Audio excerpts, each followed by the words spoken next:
What is your question? My name is Cesar Perez, and I'm a UTEP student. And I believe that even if the bill passes, passes not ready for this kind of bill. And I say because healthcare reform not only consists of making healthcare insurance more affordable, but also having more doctors, includes preventive medicine, includes especially here in El Paso, having bilingual medicine, because Hispanics are one of the largest groups that are growing in the nation, of course. So my question is especially addressed to Dr. Palafox, and it goes like, what is your organization doing, or any other organizations, or that it's going to help medical students, medical schools, or what is being done to address these issues, as well as what you think it needs to be done? I really think that Texas, as well as El Paso, has the potential to have a role model, medical care system for the whole nation. We have 9 medical schools in Texas, and around 3 of them are top 20 in the nation. So we have a great potential to addressing these issues and become a role model. Doctor? Well, on the topic of prevention, I'm going to tell you a secret. Shouldn't be a secret, but really you're in charge of your health. So if you smoke, drink, drive fast, the American public has been described as the most sedentary and litigious population. So I would strongly urge that you all consider that we got lots of people that like to ride motorcycles, skateboards, do crazy things. I did them myself. My wife made me sell my motorcycle. That's another story. But, you know, and so, yeah, you're in charge of your own health. We really need, and there are resources other than going to a doctor to find that out. To advocate for the education, this is something we've been doing for, at least I've been doing, and I know other people. We've been trying to recruit physicians here. We've been trying to get the educational funding that it takes. But and so while there are other schools in Texas are big leaders, we've started ours here. And I can pray and hope and see that in hopefully 10 years or 20 years, it's going to be a top recruiting center for physicians. And if you build it, they'll come. Thank you very much, Doctor. I was remiss in failing to recognize Emma Acosta, the city representative for this district. Emma, it's wonderful to have you here. Also, the former president of the Texas Board of Realtors, Dan Olivas, is with us today. Dan, thank you very much for being here. Come on out. Yes, ma'am. What is your name and what is your question? My name is Connie Tejas, and my question is actually for all 3 of the doctors. I posed this question to Senator Shapley outside, but I'd like to hear your opinion. I asked him if he believed that tort reform should be included in this bill, and that if it was included, would it help some of those doctors who have exited the specialist fields return to being specialists in, you know, hearts, you know, brains, etc.? What is your opinions? I'll start with Dr. Palafox, since he brought it up. Well, your opinion on including tort reform in this bill? Any of the physicians. Okay, well, Texas has tort reform, but if we have national tort reform, we have, I want to say 25 states, I don't quote me the exact number, that do have some form of tort reform. But if the other 25 states nationally don't, there's no, then what happens is there goes your half the states are not going to be practicing. They're going to be doing defensive medicine. That's going to raise the cost for everybody. See how it spreads across all 50 states. Does that explain it, or did you hear my other? Yeah. So that's the reason why we need national tort reform. Dr. Luna, did you want to comment as well? Yeah. Basically, as a physician, you know, that's one of the most important things that you know, health reform is going to take everybody. It's going to take the doctors, it's going to take the pharmaceutical companies, it's going to take the hospitals. We all have to give. And one of the things that I do as a physician, like David said, we never do something wrong twice. Hopefully we don't do it twice. And it's unfortunate that in the back of your head, you're always wondering, did I do the right thing? Do I have to get that other CAT scan? And that's basically defensive medicine. Part of this healthcare reform is that they're going to go to evidence-based medicine. And that's going to help tremendously, because if we follow certain guidelines that have shown to be effective, then we're more protected. But yes, I agree that tort reform should be part of the bill. Let me add, they've done studies, and you probably based on any personal action you may have had with a physician or healthcare provider. But if you go with a complaint and you don't get an X-ray or a lab test or CAT scan, MRI, there is a lack that maybe you didn't get the best evaluation. So I can tell you that the American public really loves high tech compared to high touch. Is that? I think that's pretty good, Doctor. Yes, sir. What is your name and what is your question? My name is John Estrada. I'm a disabled Chicano American. Unfortunately, I went through a quadruple bypass, and I'm especially concerned with number 5 here, the donut hole. What is the rationale? How do these people get away with double charging us? I pay a premium with my limited income, almost $300 a month, and then once I reach a certain level, it becomes out-of-pocket expense. And I can see why some of the elderly Americans are making a choice between medicines or food. How can these people get away with such a thing? It's almost like $4,000 that you got to pay out of pocket. Well, that's what healthcare reform is going to alleviate. That's what he's saying, that will not exist anymore. Hopefully at all. I mean, it cuts it in half.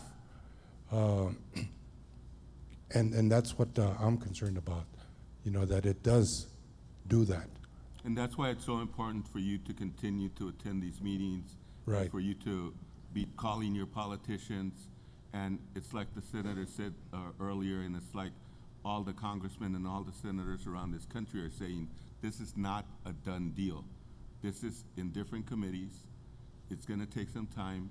And let me again very strongly state that La Fe is totally in support of a true comprehensive healthcare reform bill, not a diluted one, not a watered down one, a comprehensive reform bill, even if it takes 5-6 more months to be taken care of.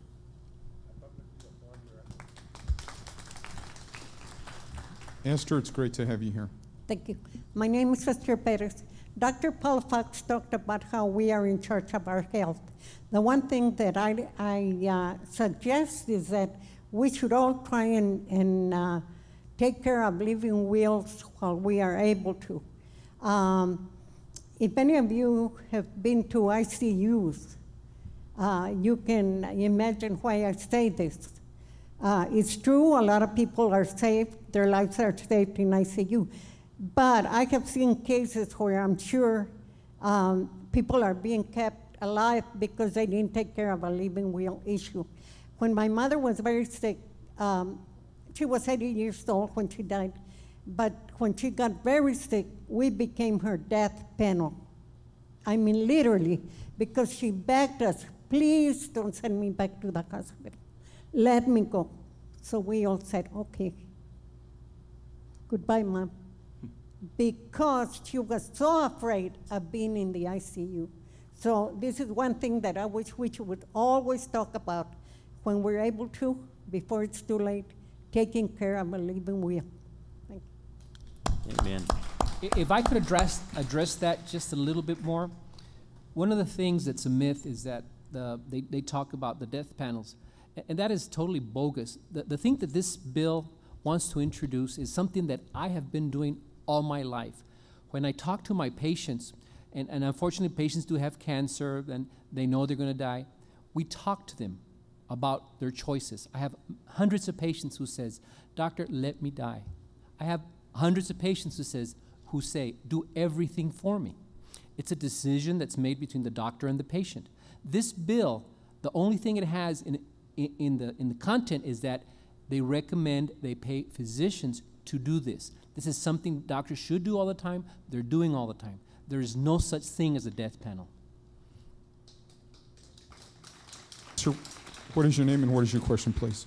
My name's Jaime Barcelona. It's not so much a question as it is some comments.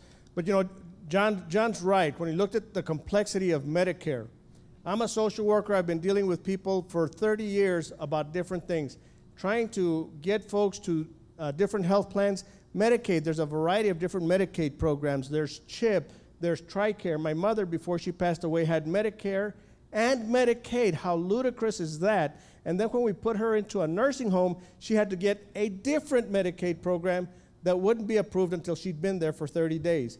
There's too many plans. I think there needs to be one public plan option with mandatory phased-in participation. One of the most important things, and we're talking about insurance and insurance and insurance, and I'll be the first one to get on the insurance bashing bandwagon, but we have forgotten the second head of that two-headed hydra, and there was one slide that the center put up there at the very end about Providence Hospital. Oh, by the way, we gave that company, we fell all over ourselves to give that company a tax break to build another hospital.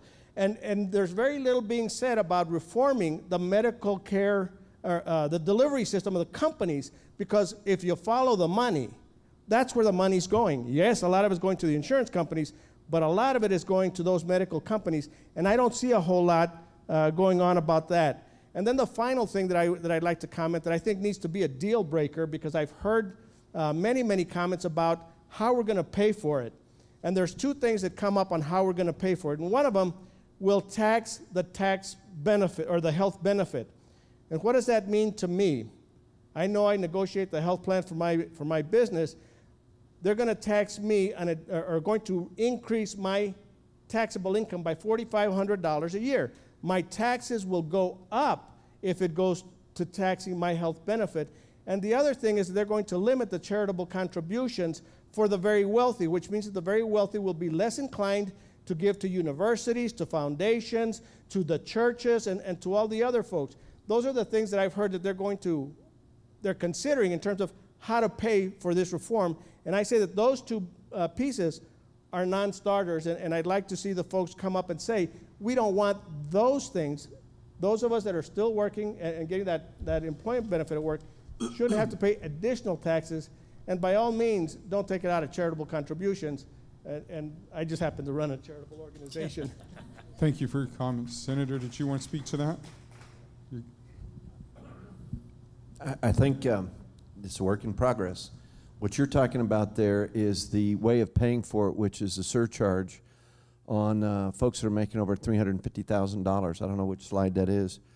But the charitable contribution part is fairly controversial for the reasons that you've articulated, because the Heart Association, the disability associations, the different not-for-profits that depend on that want those folks to feel like they can make a choice in writing to that charity instead of paying that tax. So I think you're going to see some discussion on that.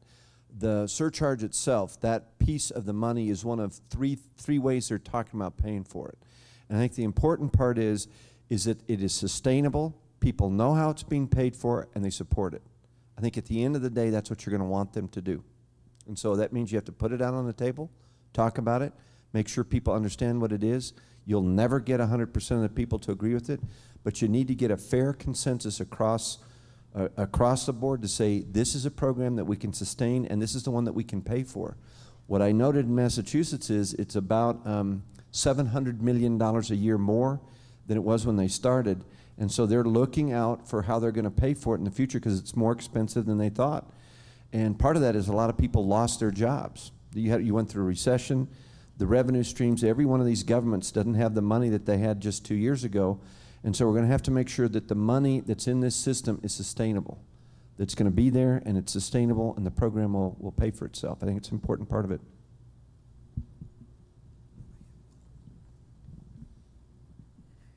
Okay, sir, what is your name and what is your question, please?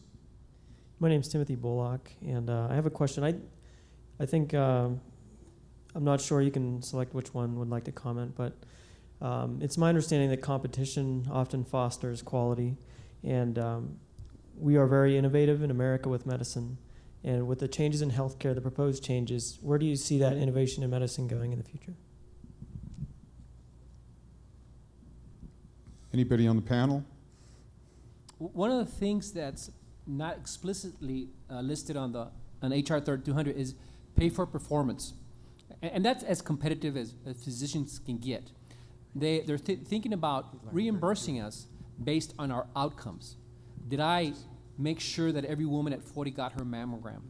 Did I make sure that every man at 50 got his prostate exam, his PSA? Did I make sure that gentleman, I told him to stop smoking? Did I check his cholesterol? That's pay for performance. That'll create a different set of competition. And yes, I think that's good.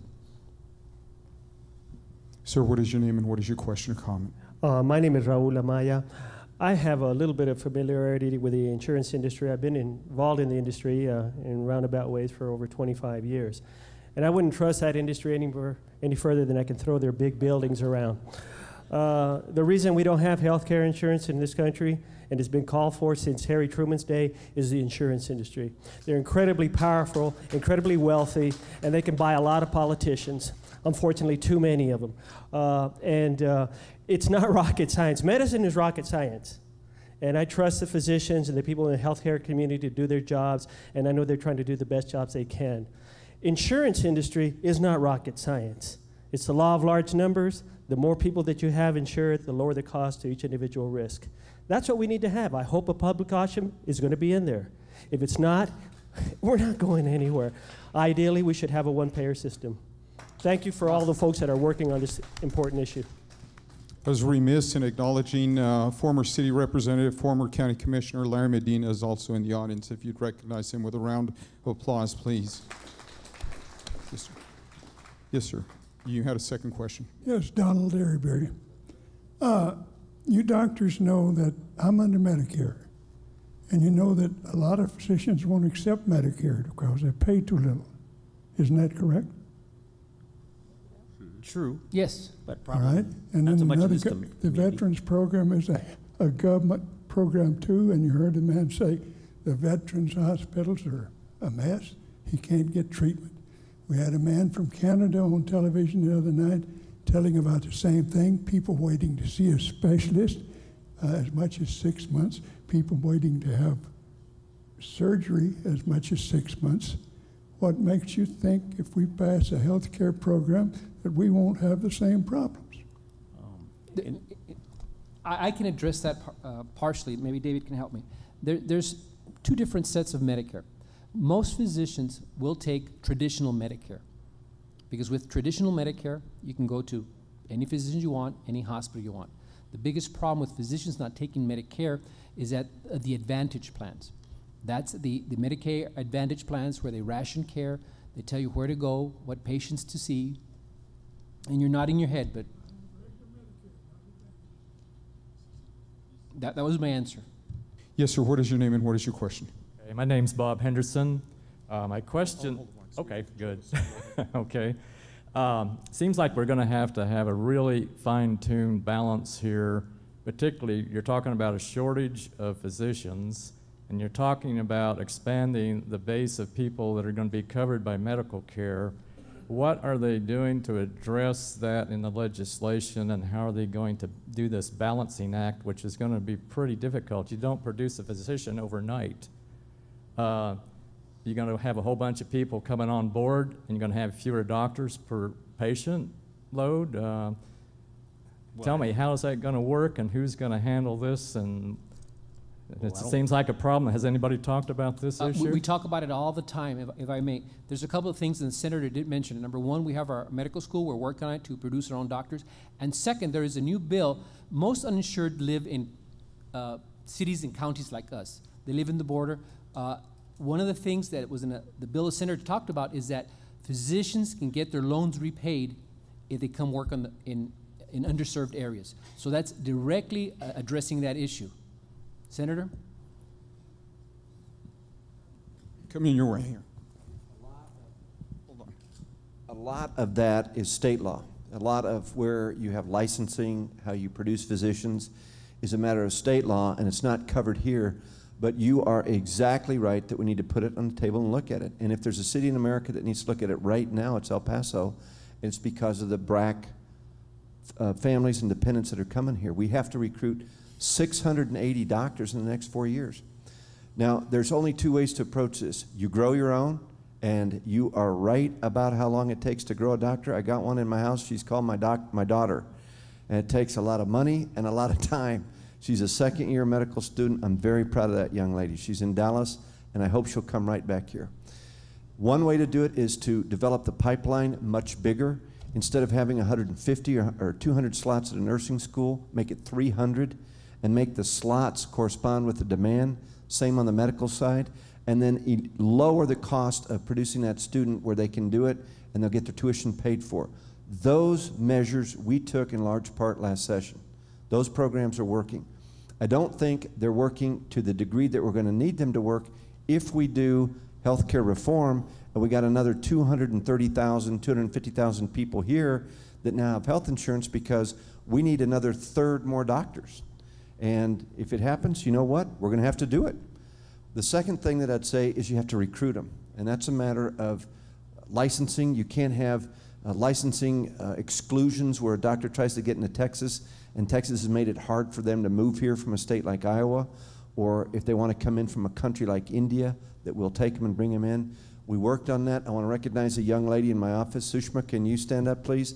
This lady was unbelievable last session. We filed 40 bills on health care, some of the most innovative bills on rescission, the issue of being kicked out for pre-existing conditions, how we're going to handle these licensing, what we're going to do with these military issues of folks moving in here, the issues of paying with scholarships, raising reimbursement rates.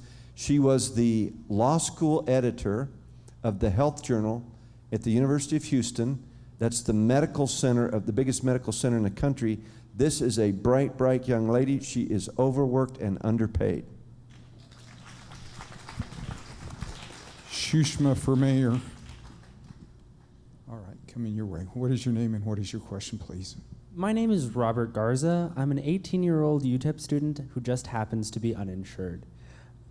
My question deals with the justification for this type of action.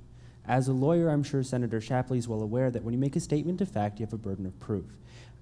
With this particular policy, it seems that all of the harms discussed stem from the problem of people not being insured. Apparently, according to the evidence that Senator Shapley presented, we are the 41st state in terms of people being insured under Medicaid. My question is one of causation. Why does that problem exist? And once you locate that, you must prove that there's a link between that causation and your prescription for a solution. Why? I believe UTEP offers low-cost insurance to all its students. $1,500 per semester, 4 semesters per year. Repeat I that? missed the first half. Can you repeat that? At the rate of $1,500 per semester, 4 semesters per year. Oh, you got to pay for it. Yes, And but as a student, well, that's a we're- significant financial burden. You were talking about the percentage of income that would be expended in that cause. I mean, think about it. I don't have a degree because I'm in the process of getting one. And if you look at that, most people who earn around minimum wage who cannot get a salary Well, you can't job afford because that. No, I agree. Okay, so please answer my question. Well, unfortunately, if Let you me answer the question. Okay, go ahead. Yeah, go, Sal. You know it, I know it, everybody in this room knows it. Our health care insurance system has gone awry, has escaped like a running train, and we need to bring it back. We need to stop it, and we need to leave the past behind.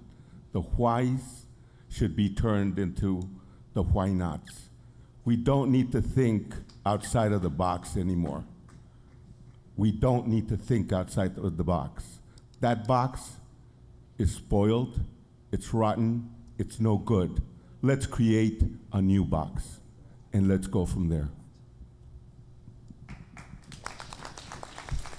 What is your name and what is your question, please? Yes, my name is Ben Mendoza, and I want to thank Dr. Luna and Senor Valcorta and Dr. Pelafox for being here. My question to you, the premise first is, we take care of children with CHIPS, and then there's a gap between that until we're 65, till we qualify for Medicaid, or Medicare, excuse me. In your opinion, as caregivers and administrators, would it be a good idea to just, after people turn, I guess, 18, then instead of 65, that they become part of Medicare? I'd like for each and every one of you to give me your opinion. Let me just say the best thing about having insurance, healthcare insurance, is not needing it. Okay, and just because you do have insurance does not guarantee access. I mean, okay, so the state of Arizona has a unique model, and their health care for Medicaid and kids is based on acute care and chronic care. And so if you're a young, healthy person, you know, who's unlikely to need a nursing home or whatever, unless you have something bad, you know, you could probably get acute care a lot less, for less than you could on, say, the chronic care requiring nursing home hospitalization, whatever, that would be more, potentially more expensive. I mean, there's lots of novel models out there that offer. I think those should all be brought to the table. Again, you know, the best part of insurance is not needing it. We've got time for one last question, please. Yeah, thank you also for being here. My name is Jose Manuel Escobedo. Senator Shapley, a question about that bill that you put up from Sierra Providence hospitals. You have the clicker with you?